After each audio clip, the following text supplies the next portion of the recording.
So, hello everybody one more time. This is Henry Sevilla, your phonetics professor, and today what I'm going to share with you is a quick handout that I prepared in order to help you iron out a few mispronunciation problems that I have detected along the course of my professional career and that I have now put together for you in a single video. Please notice that what I'm using here is phonetic symbols taken from a dictionary. I think it was wordreference.com, and they are not necessarily the most advanced phonetic symbols. I decided to leave the symbols like that, thinking also about students who don't have a lot of preparation on phonetics, and so I'm going to keep the symbols as they are, but no, but also you should keep in mind as my phonetic students that there are more advanced phonetic symbols which we should be using in the course. On the left column here you will find the wrong pronunciation and here the correct pronunciation. And I have prepared a set of some 30 words, I think. Probably a little more, probably a little less. I should also clarify that these words may have more than one pronunciation pattern, and that I by no means mean to be prescriptivistic here. I am fully aware that English is a very diverse language, but what I'm doing here is collecting a series of words that in my opinion and in my experience are mispronounced, especially in terms of stress allocation. If you find out that one of these words also has an alternative way of an alternative pronunciation, please let me know in the comments below the video. So the first word that we need to learn how to pronounce, especially English teachers, is communicate, and also collaborate. I hear some learners say communicate and collaborate because, of course, in Spanish we say comunicar, colaborar, and what we do is we transfer the phonological rules of Spanish into English.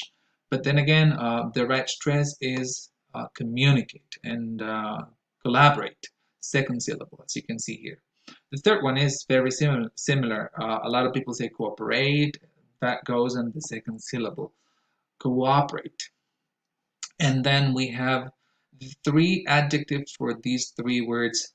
And then again, to me, these are probably the three most important words that we should learn how to pronounce correctly because there are approaches and teaching methods that contain these words. The first one is communicative. Stress goes on the second syllable and not on the third syllable, like many people might say. So communicative, not communicative, but communicative. Stress goes on the second syllable. I think I've also heard communicative, but still the stress goes on the second syllable. This is very important because we have an approach called the communicative approach, so you don't want to be mispronouncing it when it is a word that belongs to your professional careers. The second word is collaborative. You can say collaborative also, but probably never collaborative as I hear a lot. The next word is cooperative or cooperative, that's fine, but probably never cooperative as many people would say. Then again, I know I'm running the risk of being labeled as prescriptivist here, as prescriptivistic here, but again, what I want to do is offer you safe grounds for your professional careers. Um, the other word is evaluate. The stress goes on the second syllable. Probably never evaluate, but you would always be safe if you say evaluate. The next word is very tricky because you can say it in many different ways, but then again, you would always be safe if you say administrative. I think I've also heard administrative, but then the stress goes on the second syllable for the most part. This one is very tricky. Differ.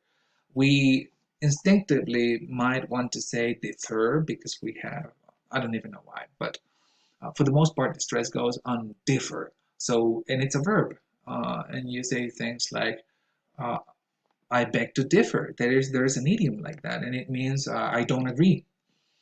The next word is guitar. Although in some dialectal variations of English, they might say guitar. I think there is a song, guitar song or something. But I would dare say that the majority of speakers of English might say guitar.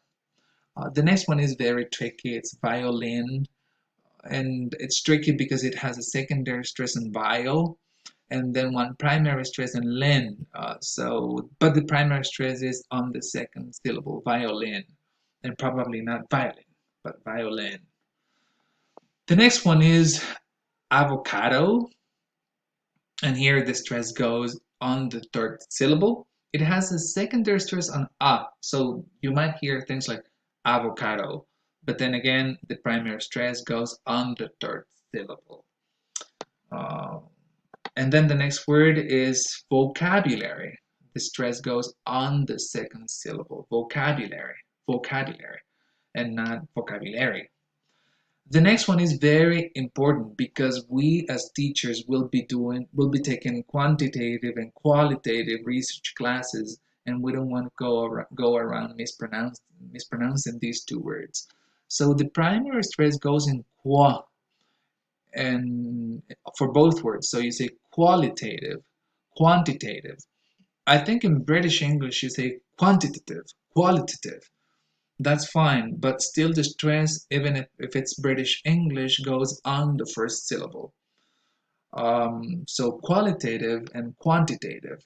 In fast connected speech, you can say quantitative and qualitative. So for example, you can say, welcome to Introduction to Quantitative Research, and that's quantitative. That is because the T here vanishes into an N, in the same way that the T in internet in connected speech becomes an N, and you say internet, center, Toronto, and not center, Toronto, and internet. Of course, you could say it, but in connected speech, at least in US English, you are very likely to say internet, qualitative, and quantitative. All right, the next one is correct. It's an adjective. That answer is correct, the correct answer. And so the stress will always go on the second syllable and not on the first. Especially with beginner students, I have heard them say, Professor, what's the correct answer? Well, the stress goes on the second syllable, so it should be what's the correct answer. The next word is control. And again, I hear a tendency to say control. I don't know where it comes from, but again, it's control, both for the verb and for the noun. For example, you can say, as an adjective, you can say, oh, he's such a control freak. And that means a person who needs to be in control of everything. So even if it's an adjective, as in control freak, the stress goes on the second syllable. And the last word that I hear, uh, which is commonly mispronounced, is the word hotel. Stress goes on the second syllable and probably never on the first syllable. Hotel, hotel. As an additional little something, I have created a list of other commonly mispronounced words that I have heard, but these ones, they don't have to do necessarily with stress placement. If you were careful, if you paid close attention to what I did over the past few minutes, was show you errors of stress placement mainly. Here, the errors are about vowel quality. A few are about stress placement also, but we have a combination of different types of pronunciation errors. So what I'm doing here is giving you a few other words I have noticed that students mispronounce, and I am giving you a little bit of homework here for you to write the IPA transcription and also to write down a few other commonly mispronounced words you have heard from colleagues, from classmates, from professors, from teachers, and such, and to also write the IPA transcription. The first one in this list is barrier. I hear barrier a lot, but that goes on the stress goes on the first syllable, barrier. This one varies, varies. Think about the word vary as in very much and then add an S or a Z sound at the end. So varies. And it's a verb. It's a conjugated verb. And you can use it in a sentence such as the following. You can say, the accent of English varies, or no, let me think about a better example. The situation varies from place to place. The next one is determine. The stress goes on the second syllable. Don't be misled by the mine here. I know we have the, the, the, the possessive pronoun mine, and we also have the noun mine, But when it comes together with these, as a word here, it is determine, not determine. Okay, this one is very important. Category. You can also say category if you're speaking very fast. Like there are different categories of animal species. By the way, you can say also species. Or you can also say there are different types of categories, but never categories. Okay. This one is very important. Plagiarism. Plagiarism. Plagiarism. Not blah, but play. This one is very important because a lot of students mispronounce this sound. So it goes methodology. This one theory. And this one variety. Variety. This one gets mispronounced a lot because people think that this is a j sound and when it's actually a g sound. So you say target. For example, the target population of a study. And this is a very interesting case because what happens sometimes is that people invert the phonemes here. So instead of saying strategy, they say strategy. In fast connected speech in US American English, you are very likely to hear this word pronounced as strategy.